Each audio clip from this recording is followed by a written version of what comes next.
Star Trek Discovery laid the science on thick and fast in Episode 3. Context is for kings, and with all the tech jargon, giant monsters, and tense human exchanges between the crew, you'd be forgiven for missing a few things. Let me help you out. The important information you need to know is that the Discovery is trying to develop a new form of transport technology, and it's got something to do with spores. Right, yeah? I'm a bit confused too, which is why I rewatched the episode to try and break down exactly how that organic propulsion system is supposed to work. And I think I've got it.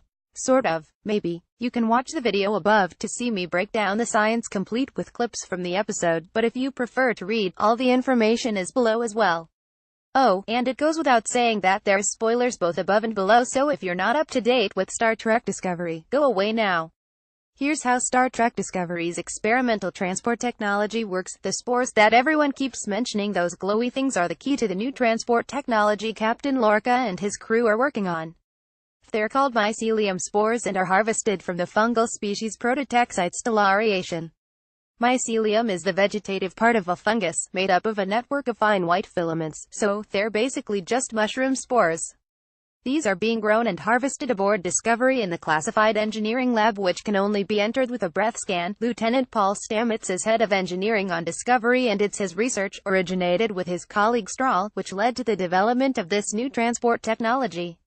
As Stamets reveals in the episode, he and Strahl were working together when war broke out and Starfleet couped their research and split them up into two different teams, on two different ships, the Discovery and the Glenn, to try and speed up their research. So, how do these mushroom spores help ships travel light years in mere seconds? When Lorca is explaining the transport system to Burnham at the end of the episode, he says, imagine a microscopic web that spans the entire cosmos. An intergalactic ecosystem. An infinite number of roads leading everywhere. What he's implying here is that there's an interconnected mycelium web, only visible at the cellular level, across the entire universe, and if you can tap into it in one place, you can use it to travel to another.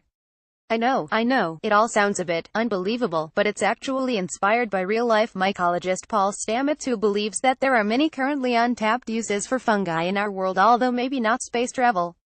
Star Trek Discovery co-creator Bryan Fuller obviously thinks he's onto something, as he incorporated this idea into the show and named Anthony Rapp's character after him. According to the real-life Stamets, the largest organism on the planet is a mycelium at 2,200 acres in size and 2,000 years old in eastern Oregon, so it's perhaps not so unbelievable to imagine one which spans space.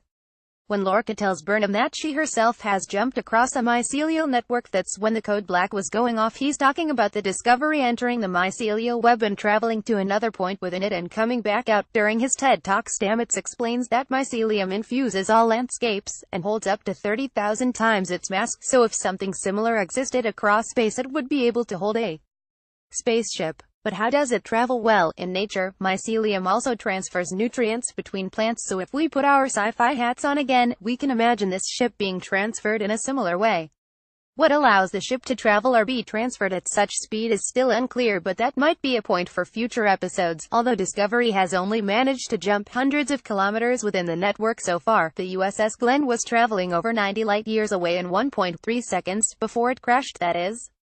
So, what were they doing differently? Well, obviously the show isn't keen on giving everything away in this episode, as it's no doubt going to be a season-long plot point, but there are some clues. The first comes when Stamets is talking to his counterpart Strahl on the Glenn. Strahl talks about a recent breakthrough which has allowed his ship to travel much further than the Discovery, and when Stamets quizzes him about it, he says there are unexpected benefits to not growing your own. He's surely talking about the spores here, and seems to be implying that if you can harvest them from naturally occurring locations rather than growing them in a lab, then it helps the transport process in some way. Are they perhaps more potent when harvested naturally? That's not the only difference between the two ships' processes, though. When Stamets and his crew hear about the tragedy which has befallen the Glenn, it's revealed that the room which holds the equipment they need is shielded. Stamets is surprised by this, implying that it's not a normal part of the procedure.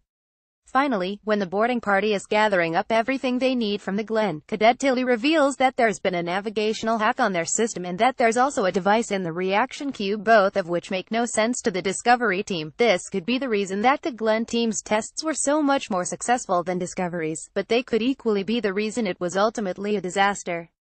Don't forget, when the boarding team first see the Glen from the outside, Stamets says that the etchings on the hull are evidence of catastrophic basidiosec rupture, which is basically just a scientific way of saying something went wrong with the spores. When they board the Glen, we see that the crew are dead and their bodies are all twisted up. Is this because of the massive displacement caused by trying to hit Speyrain 900? In case you were wondering, Speyrain is a made-up Star Trek Discovery measurement related to the rate at which the spores bloom. Whatever the cause, it's clear we, and the crew of the Discovery, don't have all the answers just yet.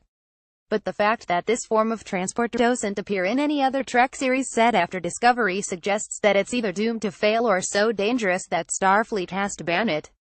This might explain why showrunner Aaron Harberts warned fans that the series might look like it was violating canon, but that it would all be explained in the end.